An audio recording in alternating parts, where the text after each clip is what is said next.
जय महाराष्ट्र मित्रांनो, स्वागत आहे आपल्या नवीन व्हिडिओमध्ये। तर आजच्या व्हिडिओमध्ये आपण तुमच्या रिक्वायरमेंटनुसार आपण एक रिक्षावाला घेऊन आलेलो आहे। आपण बऱ्याच जणांच्या म्हणजे कमेंट होत्या की आपल्याला पार्ट टाईम जॉब म्हणून आपल्याला एक व्हिडिओ पाहिजे, तर त्यासाठी मी एक व्हिडिओ घेऊन येतो तुम्हाला आज यासाठी।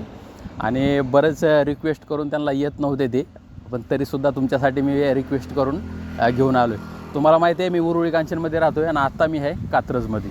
तर बघूया त्यांच्याकडून आपण जाणून घेऊ थोडीशी माहिती, त्यांच्याकडून काय सांगतात काय नाही ते त्याबद्दल।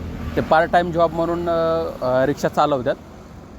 तर आपल्यासोबत आता सध्याला इथं अब्दुलभाई आहेत। नमस्कार अब्दुलभाई। नमस्कार नमस्कार। अब्दुलभाई आहेत आणि हे देखील आता सध्याला ह्यांच्याकडे रिक्षा वगैरे स्वतःचा नाही आहे। आणि दुसरी गोष्ट यांचं लायसन परमिट काहीच नाही आहे यांच्याकडे, बॅच नाही काय नाही, तरी देखील हे दुसऱ्याचा ॲटो दुसऱ्याच्या आय डीवरती रिक्षा चालवतात। काय वाटते तुम्हाला, कसं काय म्हणजे काय अडचणी वगैरे कुठं काय आल्या का?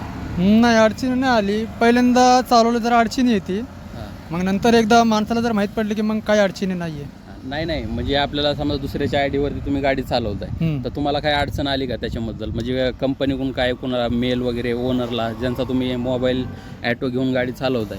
नाही, त्याच्याबद्दल अडचण नाही आली, फक्त कस्टमरबद्दल अडचण आली। म्हणजे तोंड बघून कस्टमर जरा बसतात रिक्षामध्ये। अच्छा, म्हणजे कसं आहे, ड्रायव्हर वेगळं दिसतंय, म्हणजे हिजेवर फोटो जरा वेगळं दिसतंय, माणूस वेगळं दिसतंय, ह्याच्यासाठी फक्त जरा अडचण आली, बाकी कशाची अडचण आली नाही आतापर्यंत।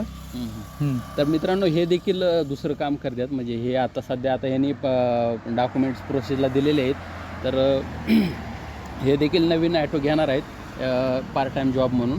तर काय म्हणजे डॉक्युमेंटची प्रोसेस केलेली आहे तुम्ही कधी काय? उद्या आम्हाला जायचं ट्रायलला।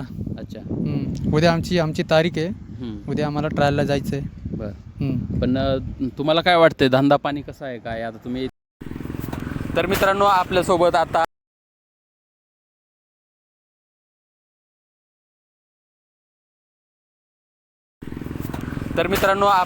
आता हे जी रिक्षा आहे, ह्या रिक्षाचे ओनर आपल्यासोबत जोडलेले आहेत। इरफान पटेल आहेत हे। तर नमस्कार। नमस्कार नमस्कार। कसे आहात? एकदम मजेत सर। मजेत आहेत। तर तुम्ही काय काम करताय? आपण मेकॅनिक काम करतोय। हां, हे अपडाऊनसाठी रिक्षा घेतलं। आता तेवढंच पेट्रोलचा पैसा वाचतोय म्हणून रिक्षा घेतली। रिक्षा घेऊन मस्त येता जाता तेवढंच पॅसेंजर गोळा करतोय, ओला उबेर चालवतोय। नाईटला 11-12 वाजेपर्यंत गाडी चालवतोय, चालवून मस्त आहे तेवढं एन्जॉय चालू आहे सर। तर मित्रांनो, बघू शकताय तुम्ही की हे जे आहेत ते पार्ट टाईम जॉब करतात। आणि पार्ट टाईम जॉब ह्यांचा खरं तर मॅकॅनिक म्हणजे ट्रक वगैरे नाही का, त्यांचं मॅकॅनिक आहे ते।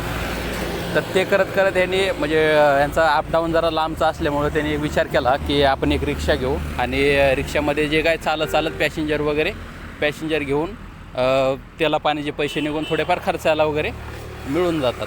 तर त्यानंतर तिकडून कामावरून आल्याच्या नंतर परत ते ओला उबेर चालू करून संध्याकाळचं 12 वाजेपर्यंत ओला उबेर चालवतात। तर किती काय कमवतात आपण त्यांच्याकडूनच जाणून घेऊ। किती कमवतात? 1000-1200 रुपयेपर्यंत कमी होतं तेवढं। बरं, संध्याकाळचं संध्याकाळचं किती वाजल्यापासून? संध्याकाळी 7 वाजता चालू केलं की रात्री 12-1 वाजेपर्यंत तेवढंच। तर बघू शकताय म्हणजे जे लोक म्हणतात किंवा ज्यांना म्हणजे आता नॉलेज म्हणता येणार नाही की जसे त्याचे म्हणजे लक असतं एक की नाही का, कुणाला धंदा आहे कुणाला नाही आहे।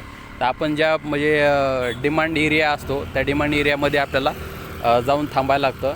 आपला जे काही लोक रॅपिडो असेल, उबर असेल किंवा ओला असेल ते चालू करून आपल्याला तिथं थांबायला लागतं। त्यानंतर आपल्याला चांगल्या राईड येत राहतं। तर ह्या अशा गोष्टी आता बऱ्याच जण म्हणतात की मला राईड पडत नाही किंवा माझा धंदा होत नाही, तर तुम्ही आउटसाईडला समजा तुम्ही थांबलात तर तुम्हाला राईड पडणारच नाही। जसं आता यांनी सांगितलं की 1000-1200 रुपये हे कमवतात आणि मॅकॅनिक आहेत। एक जोडधंदा म्हणून त्यांनी रिक्षा घेतलेला आहे आणि चांगल्या प्रकारे त्यांचा धंदा देखील चालू आहे। तर असेच व्हिडिओ तुम्हाला पाहण्यासाठी आपल्या चॅनलला सबस्क्राईब करा, व्हिडिओ आवडला असेल तर आणि लाईक करा। आणि दुसरी गोष्ट म्हणजे असे व्हिडिओ जर तुम्ही उत्सुक असाल बनवण्यासाठी, म्हणजे तुम्ही तुमचा एक्सपिरियन्स जर सांगणार असाल तर मला कमेंटमध्ये ते देखील सांगा। भेटूया पुढच्या व्हिडिओमध्ये, तोपर्यंत जय हिंद, जय महाराष्ट्र।